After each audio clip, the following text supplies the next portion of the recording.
यहाँ की स्थिति ये है कि एक तरफा वोट गठबंधन को जा रहा है और गाजियाबाद का इतिहास ये है कि जब भी उपचुनाव हुआ है तो साइकिल ने जीता है। बीजेपी की पॉलिटिक्स है बनिया पॉलिटिक्स। अगर उन्हें रवि गौतम को टिकट देना था तो रवि गौतम को घोषित नहीं देना था, तो घोषित क्यों प्रत्याशी करा था उन्होंने तो पीएन गर्ग से अपना सेटिंग करी, अपना कुछ लिया दिया होगा, उनको अपना टिकट दे दिया। पैसों का आरोप लगातार लगता है। देखो पैसों का आरोप क्या, जब वो एक कार्यकर्ता था उसका टिकट तुमने घोषित करे क्यों काट दिया, कोई वजह बता देते। उत्तर प्रदेश में उप विधानसभा चुनाव की घोषणा हो चुकी है। 20 नवंबर को चुनाव होना है, जिसको लेकर 9 सीटों पर लगातार जोरों शोरों से प्रचार हो रहा है।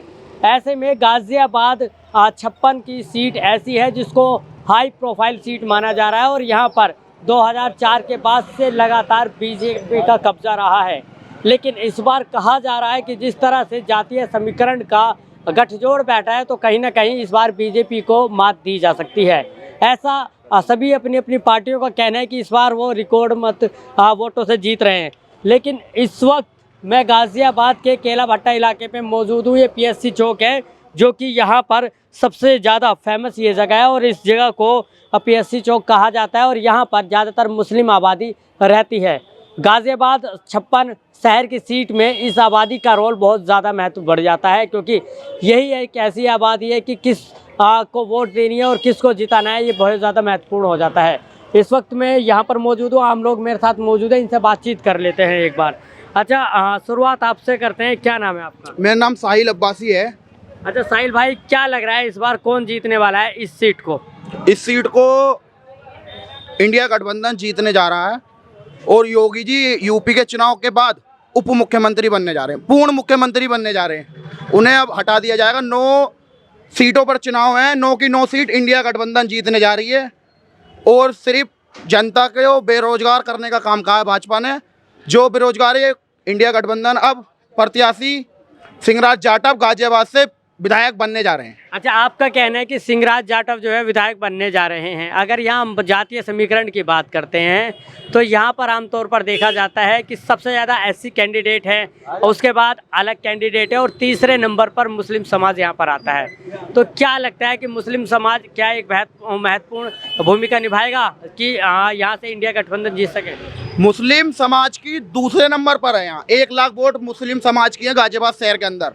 1,25,000 दलित वोट हैं और जो मुसलमान 80,000 एक तरफा सिंहराज जाटव को जा रहा है। कोई और बीच में नहीं आएंगे। 1,80,000 वोट सिर्फ सीधी सिंहराज जाटव के पास जा रही है। देखिए, इनका कहना है सिंहराज जाटव पे जा रहा है। आपसे भी बात कर लेते हैं, क्या नाम है आपका? शादाब नाम है मेरा। अच्छा शादाब भाई, ये बताइए, एक पार्टी और है जिसका प्रत्याशी है रवि गौतम। जी। वो AIMIM पार्टी से चुनाव लड़ रहे हैं और उनका दावा है कि मुस्लिम बाहुल्य जो क्षेत्र है वो वोट उनको करने जा रहा है। तो उसको किस तरह से देखते हैं? देखिए भैया, ये मुस्लिम जो है पहले से ही समाजवादी का था, आज भी समाजवादी का ही है। ये AIM आने से या फिर किसी दूसरी अन्य पार्टी आने से मुस्लिम नहीं भटकता। मुस्लिम शुरू से ही समाजवादी का था, समाजवादी का है और अब तो मुस्लिम अधिकतम इंडिया गठबंधन के साथ चल रहा है। तो ये तो कहने की बात है कि AIM को वोट डालेंगी। 80% मुस्लिम वोट समाजवादी गठबंधन पे जाएंगी।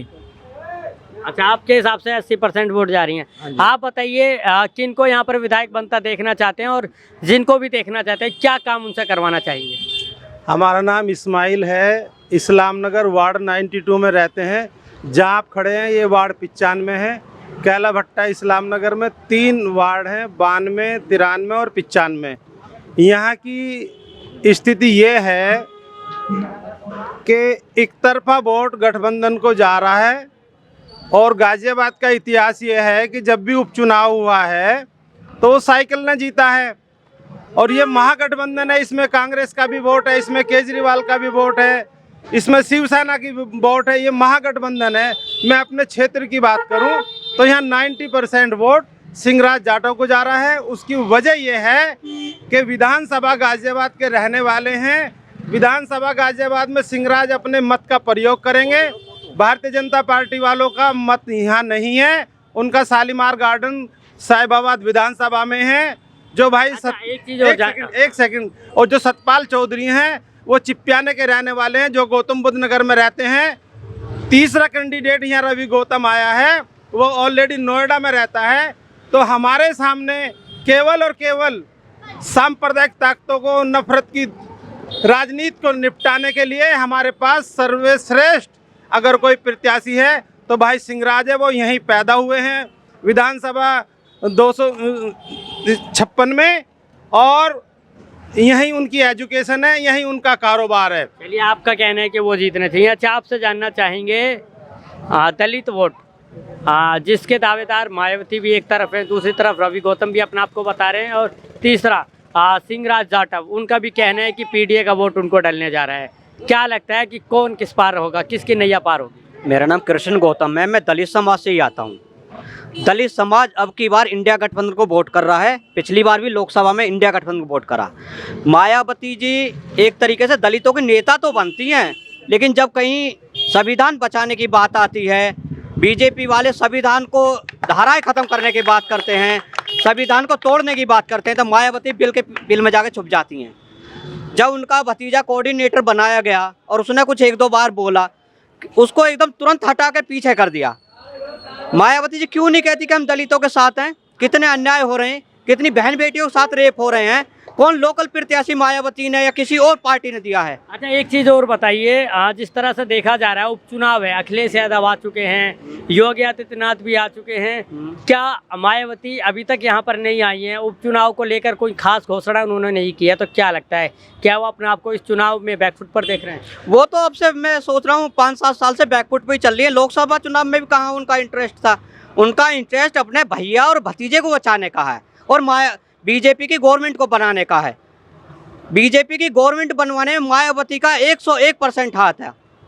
अच्छा, कहीं भी वो मोदी जी के खिलाफ नहीं बोलती हैं, अमित शाह के खिलाफ नहीं बोलती हैं, योगी जी के खिलाफ नहीं बोलती हैं। वो बोलती है तो इंडिया गठबंधन के खिलाफ बोलती हैं, जहां सारा समाज एकजुट होकर इंडिया गठबंधन को जा रहा है। अच्छा, एक सवाल ये भी है, कैंडिडेट भी बदलने पर बीएसपी पार्टी आजकल नंबर 1 पर है। पहले जब लोकसभा सीट थी तो वहाँ पर कैंडिडेट बदला, उसके बाद अब यहाँ पहले रवि गौतम को रखा, फिर पीएन गर्ग को रख दिया। तो क्या लगता है कि आखिरकार क्या गठजोड़ है ये जो जिस तरह से सीटों को बदला जा रहा है या कैंडिडेटों को बदला जा रहा है? देखो, यहाँ उन्हें लगा कि रवि गौतम सूट नहीं कर रहा, उन्हें हो सकता कोई बनिया सूट कर रहा हो, क्योंकि बीजेपी की पॉलिटिक्स के थ्रू चलती हैं। वो बीजेपी की पॉलिटिक्स है बनिया पॉलिटिक्स। अगर उन्हें रवि गौतम को टिकट देना था तो रवि गौतम को घोषित नहीं देना था, तो घोषित क्यों प्रत्याशी करा था उन्होंने तो पीएन गर्ग से अपना सेटिंग करी, अपना कुछ लिया दिया होगा, उनको अपना टिकट दे दिया। अच्छा, पैसों का आरोप लगातार लगता है। देखो, पैसों का आरोप क्या, जब वो एक कार्यकर्ता था उसका टिकट तुमने घोषित कर दिया, क्यों काट दिया? कोई वजह बता देते। दलित को मानने वाले राहुल गांधी जी, अखिलेश यादव जी इंडिया गठबंधन के नेता हैं, दलितों को मान रहे हैं, मुस्लिमों को मान रहे हैं। जो सबसे एकदम लाइन की लास्ट उस पे खड़ा है राहुल गांधी और अखिलेश यादव, उसको मान रहे हैं।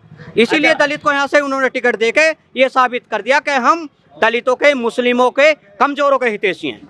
अच्छा, देखिए, इनका कहना है कि जो बहन कुमारी मायावती हैं वो लगातार अपने कैंडिडेट पैसों की वजह से बदलती है। अच्छा, आप एक बात बताइए, बीजेपी को लेकर बात करते हैं, अब तक जो भी फिलहाल जो भी जीत के आंकड़े हैं लगातार टूटते जा रहे हैं, तो क्या लग रहा है इस बार अगर आपके हिसाब से बीजेपी बैकफुट पर है तो क्यों है? भैया, आज की डेट में इंडिया गठबंधन की बहुत आगे तक राहुल गांधी जी और अखिलेश यादव दलित मुस्लिम के समाज के ऊपर ज़्यादा से ज़्यादा वर्क कर रहे हैं। और जो बीजेपी है ये केवल एक ही नारा लगा रही है, बटोगे तो कटोगे। इनका मानना ये है कि 80% जो हिंदू है हमारे भारत देश का वो खतरे में है, जबकि 20% मुसलमान वो खतरे में नहीं है। अच्छा, एक चीज़ और जानना चाहेंगे, जिस तरह से पहले गाजियाबाद शहर की सीट कांग्रेस के खाते में आई थी जी, लेकिन फिर कुछ बदला, चेंज हुआ और अब जो है वो समाजवादी के खाते में आ गए, तो क्या लगता है कि क्या उपचुनाव को लेकर राहुल गांधी और अखिलेश यादव की जो गठजोड़ वाली राजनीति है वो बन नहीं पा रही है? नहीं जी, वो गठबंधन वाली जो राजनीति है वो बनी पड़ी है। उसी गठबंधन को देखते हुए उन्होंने अपना प्रत्याशी यहाँ से सिंहराज जाटव जी को बनाया है। आप जिताने का काम करेंगे उनको? बिल्कुल जी, हम जिताने का पूरी बहुमत से काम करेंगे। अगर वो जीत जाते हैं तो गाजियाबाद शहर में क्या काम ऐसे हैं जो आपको लगता है कि होने चाहिए उनके? जैसे कि हमारे यहाँ जगह जगह शौचालय बने हुए, सबसे ज़्यादा गंदगी शौचालयों पे रह रही है। आज की डेट में शौचालय कोई नहीं देख रहा। जहाँ तक मैंने देखा, शौचालय में पानी नहीं होता, पानी की सुविधा नहीं होती, फिर रोडों पे गड्ढे पड़े रहते हैं, रोडों में पानी भर जाता है। तो देखो बहुत सारी ऐसी सामाजिक तत्व है। और जहाँ तक मेरे मानना है, बीजेपी वाले दलित और मुस्लिम एरियाओं में बिल्कुल भी काम नहीं करते, ना ही वो मुस्लिमों पर दलितों पर गौर देते हैं, ना ही उनके एरियाओं में काम करवाते हैं। अच्छा, आप बताइए आपके हिसाब से कौन जीत रहा है इस बार इस वाली सीट को? सिंगराज सिंह जाटव। अच्छा, पहली से रटाए हैं, साथ ही आए हैं शायद इकट्ठे आए हैं। साथ कैसे आए हैं, क्योंकि हमारे प्रत्याशी जो चुने गए हैं वो वार्ड 56 से ही है, और बाकी जो प्रत्याशी हैं, कोई शालीमार गार्डन से हैं, कोई नोएडा से हैं, सब बाहर से आए हुए हैं। हम तो सिंगराज सिंह जाटव को ही समर्थन कर रहे हैं। तो बिल्कुल देखिए, ये गाजियाबाद शहर सीट का समीकरण जो है कुछ इस तरह का बदला है कि लगातार पीडीए एक तरफ उसको जीतने की बात कर रहा है इंडिया गठबंधन के द्वारा, वहीं दूसरी ओर मायावती जो हैं वो अपनी तरफ से आश्वस्त हैं कि ये सीट वो जीतने वाली है। हालांकि सुरेश बंसल जब बीएसपी में थे तो उन्होंने इस सीट को निकाला भी था यहाँ से, लेकिन तो उसके बाद अब कोई राह फिलहाल दिखाई नहीं दे रही है। ऐसे में ये देखना काफ़ी दिलचस्प होगा कि 20 तारीख को जब चुनाव होगा तो ये सीट किसके खाते में जाती है। गाजियाबाद से मैं जितेंद्र गौतम, लीडिंग भारत।